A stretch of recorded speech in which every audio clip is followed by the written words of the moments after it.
There's still a squad.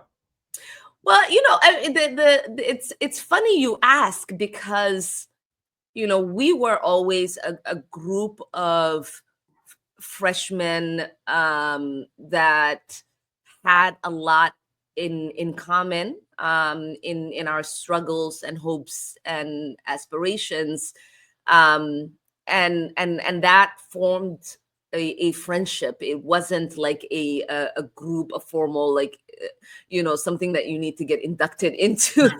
There's no secret handshake. No, and yeah, I mean, we're still friends. We are we still think of our sisterhood as being alive and well, but it was never like this sort of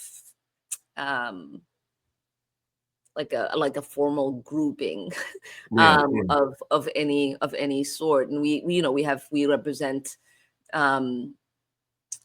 different districts that has different base and different makeup of folks and different politics. I got to tell you, this summer.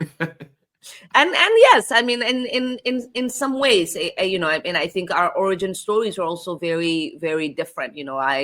I was a union member. I was an educator. I was a staffer on a municipal level. I'm a mom with 4 kids, and I think that's. And I also represent one of the whitest districts in Congress, which is not the same for the other 3 friends that are considered to be part of the squad. Fair enough. So I will not hold you accountable. I'm also like the only immigrant in the group as well. You are. I mean, it's a really interesting group, and I don't know. Just there are moments where I watch one of you make a choice, and I want to be like, "Can't you stop that on? Hey, Rashida, no, text her." But it's not fair because you're not caucusing together. You're not a subcommittee. You're just you're a crew. You're friends who enter the political space, and you're also colleagues. Yeah. I mean, and I think that's the thing that people forget. I think people think that we somehow ran as a group, that there is some sort of a checklist of policies that we're supposed to support and care about. We are aligned in a lot of ways. We're all members of the Progressive Caucus, and we're probably the progressive of the Progressive Caucus.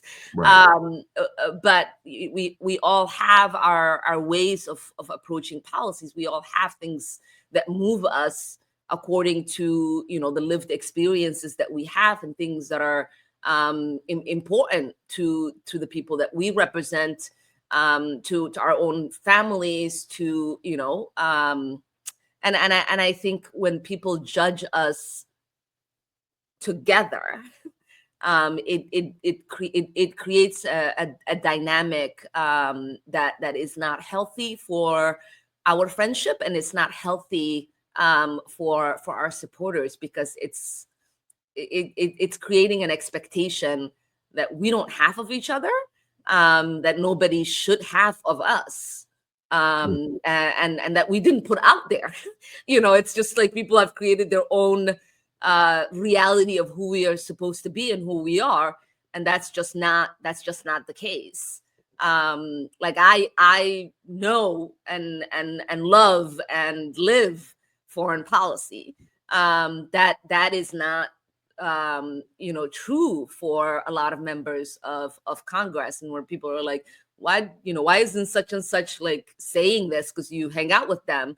It's like we come from a totally different space in getting to where we are, and so it's really unfair.